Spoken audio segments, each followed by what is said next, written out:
dan teman-teman sekalian, saya atas nama Matius Adventura Sapogalus, NIM 2103040080,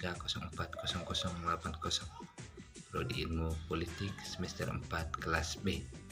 Di sini saya akan mengulas teori ekonomi mengenai kepolitikan. Selamat menyaksikan. Teori pilihan publik. Dalam teori ini saya mengaitkan dengan kepolitikan, ialah di mana dalam kerjasama pemerintah dan masyarakat dalam problematika pasar yang terjadi di sekitar masyarakat. Masyarakat dinilai memerlukan pemerintah guna menjadikan sebuah kegiatan pasar secara baik adanya dan terlepas dari monopoli perdagangan.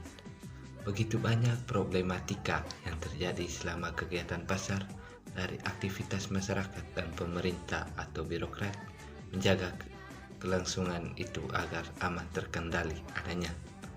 Banyak pilihan membuat birokrat atau pemerintah menjamin agar kenyamanan terjadi guna apa yang menjadi kebutuhan masyarakat di tengah maraknya akses yang begitu berkembang bisa saja terpenuhi dengan baik adanya dari pemerintah itu sendiri, serta kepentingan masyarakat dalam hal pasar kiranya dibuka selebar-lebarnya dari pemerintah.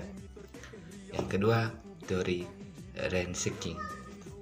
Teori Reinseking ini mengenai teori ini dengan kepolitikan, perlunya berantas akan kejahatan pasar oleh pihak berwenang atau campur tangan pemerintah sendiri dalam mengalokasikan dana pasar kepada bawahannya agar tidak terjadi suatu mekanisme monopoli atau korupsi dengan cara besar-besaran di kubu masyarakat dalam perjalanan aktivitas pasar.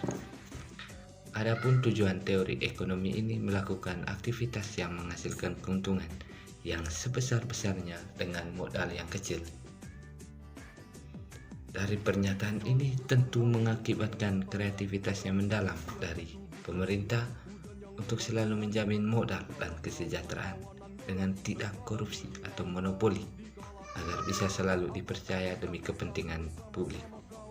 Karena sejatinya praktik ini sering terjadi misalnya dalam proyek yang akhirnya membawa mangkrak proyek tersebut. Jadinya kepolitikan dalam hal ini, aktor-aktor politik harus menjamin akan dana atau suplai untuk kepentingan bersama supaya menguntungkan baik masyarakat sendiri maupun pemerintah atau aktor-aktor politik yang mempunyai kewenangan bersama yang berwenang, kiranya meluruskan apa yang menjadi kebutuhan masyarakat. Yang ketiga, teori redistributif, kombines, dan keadilan. Teori ini didasari atas dasar begitu maraknya kepentingan individu yang dicapai.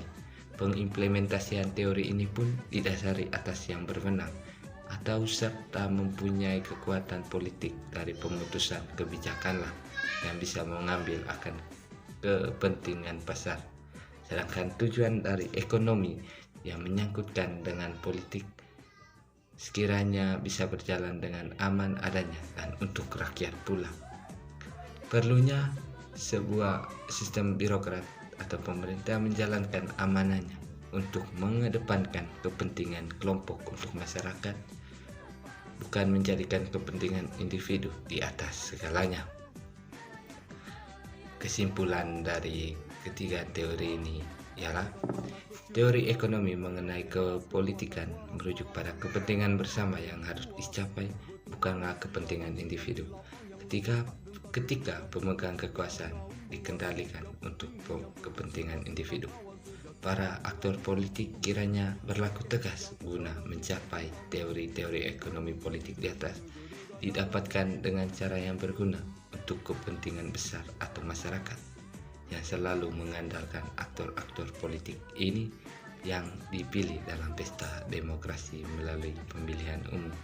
Sekian dan terima kasih.